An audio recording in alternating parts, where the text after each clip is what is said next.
سلام، وقتتون بخیر. در رابطه با آپدیت هایی که روی استراتژی M15 اتفاق افتاده میخوام صحبت بکنم.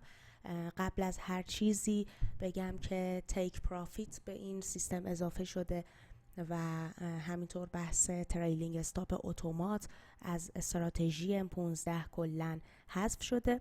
در ادامه خدمتون توضیح میدم که چه اتفاقی براش افتاده. از فایلی که خدمتون میدم رو توی ویدیوی حالا آپدیت استراتژی 4 ساعتم توضیح دادم.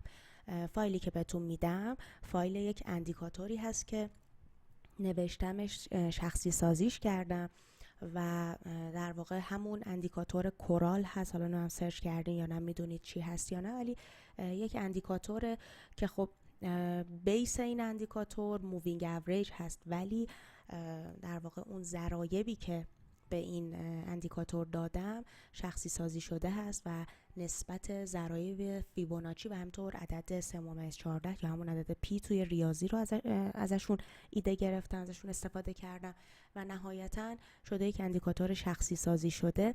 برای اضافه کردنش فایلی که خدمتون میفرستم رو وارد قسمت فایل باید بشید، اوپن دیتا فولدر رو بزنید و MQL4 رو باز بکنید. فایل فرستاده شده رو توی قسمت ایندیکیتورز پیست بفرمایید. بعد متا تریدرتون رو میبندین کامل. دوباره که باز کردین وارد قسمت اینسرت، ایندیکیتورز، کاستوم و اندیکاتور در واقع اضافه شده رو اینجا اد میکنین. فقط رنگش رو میتونید تغییر بدین، به چیز دیگه ایش دست نزنید لطفاً. ما بقی به همین شیوه باشه و اوکی. یک خطی اضافه میشه. من اسم خاصی به این اندیکاتور ندادم، از همون واژه اندیکاتور در رابطه باهاش صحبت میکنم، استفاده میکنم در واقع تو ادامه توضیحاتم. اندیکاتوری که اضافه شده تعیین جهت رو برای ما انجام میده. طبق روال قبل توی تایم 30 و 15 از تعیین جهت استفاده میکنیم که لوز C بالای اندیکاتور نشان دهنده روند صعودی، زیر اندیکاتور روند نزولی هست. M15 باید با تایم MC هم راستا و هم روند باشه. نکته دیگه ای که اضافه شده به در واقع کارمون و میتونم بگم که به این استراتژی RSI هست، ولی RSI رو هر جایی استفاده نمی کنیم. اولا تنظیماتش رو ببینید، لول 30 70 35 65 رو باید اضافه بفرمایید. اوکی که میکنید رو همین سایز دیفالتش میذارید بمونه اندیکاتور و به اندیکاتور کاری نداریم برای ورود به معامله اول. یعنی بعد از که شما تعیین جهت کردین تو تایم 30 دقیقه، تایم 15 هم دیدین که هم راستا باهاش هست، بدون توجه به RSI شما عزیزان ورودتون رو نوک اون در واقع فراکتال مد نظرتون ست میکنید و طبق روال قبله، یعنی فاصله استاپ لاس مثل روال قبله، فواصلی که از نوک پیکان برای ورود میدیم طبق روال قبله، اینها تغییری نکرده. لطفاً دقت بفرمایید.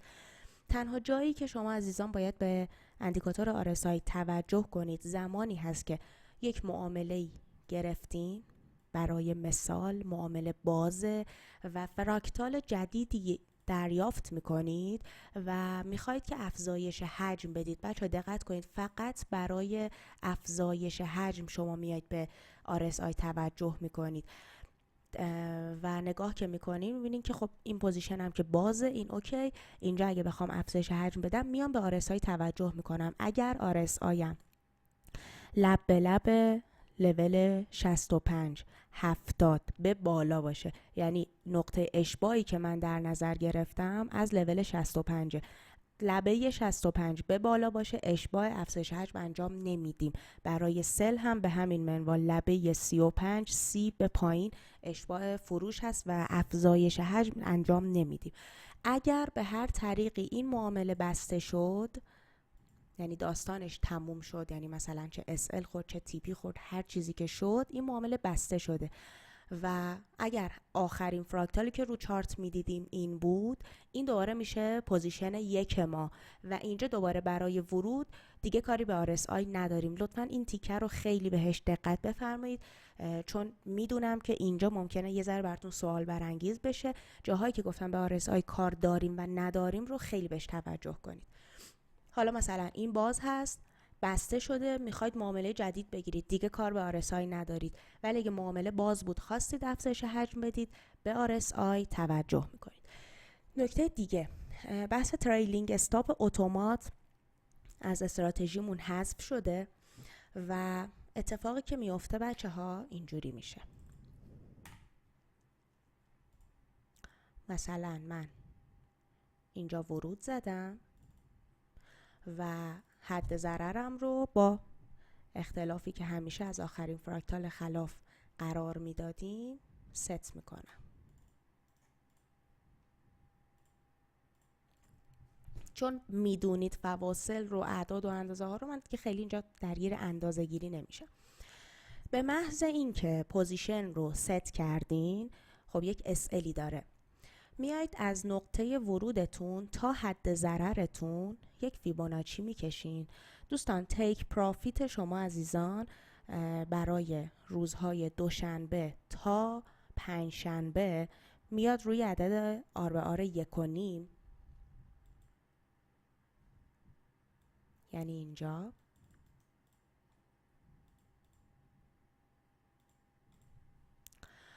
و این میزان میمونه، یعنی SL اینجاست، بر اساس اولین SLتون تیک شما ست میشه.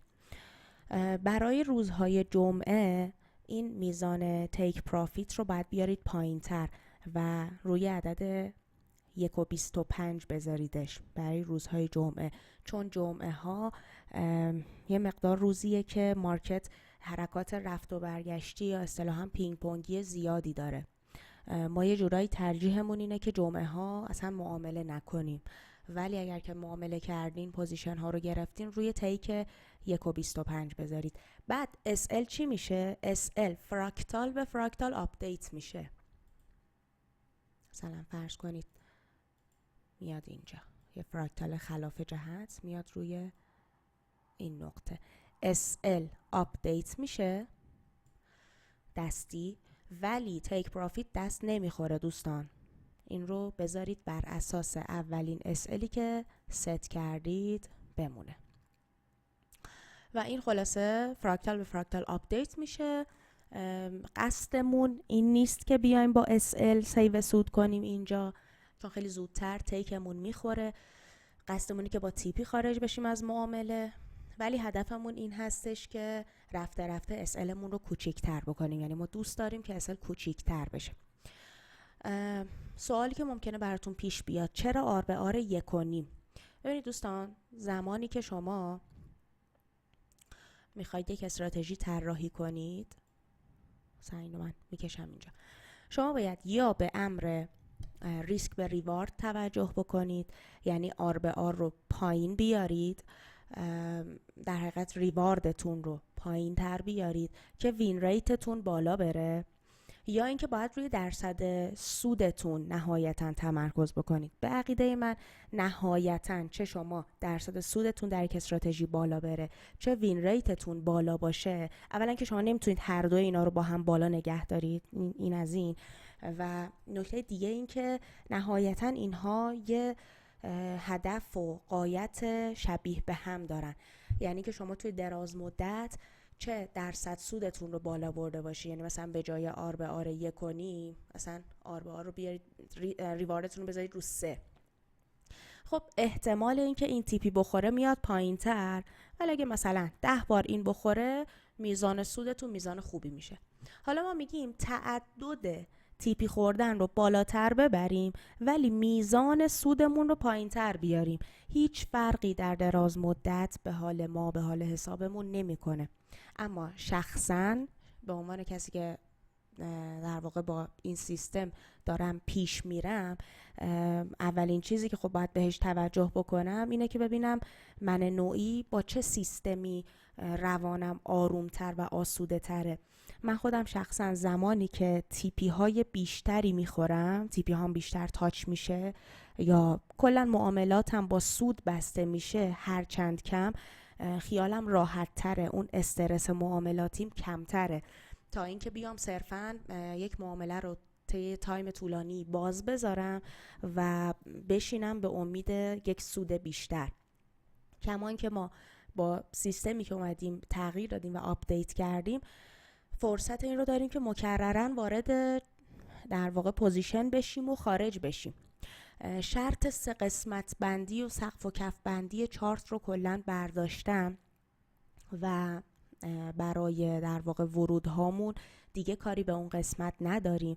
در تنها نقاطی که میخوام شما عزیزان چه توی سقف ها چه در کف ها ترید نکنید نقاطی هست که احیانا میبینید هم در تایم 15 هم در تایم 30 و هم در تایم H1 یک نماد به نقطه اشباع رسیده یا یک نماد در تایم 15 30 و 1 ساعت واگرایی داده، چه HD چه RD چه مثلا برای کف ها برای سقف ها هیچ فرقی نمیکنه، یعنی HD باشه RD باشه HD مثبت باشه منفی باشه ما کاری نداریم، ما فقط دایورجنس ها رو میخوایم و زمانی که پس 2 تا جا شما معامله نمی کنید، زمان هایی که در تایم 15 30 1 RSI تون رو نقطه اشباع باشه یعنی لبه 65 70 به بالا یا 35 30 به پایین، یا اینکه رو اشباع نیست ولی تایم 15 30 یا 1 ساعت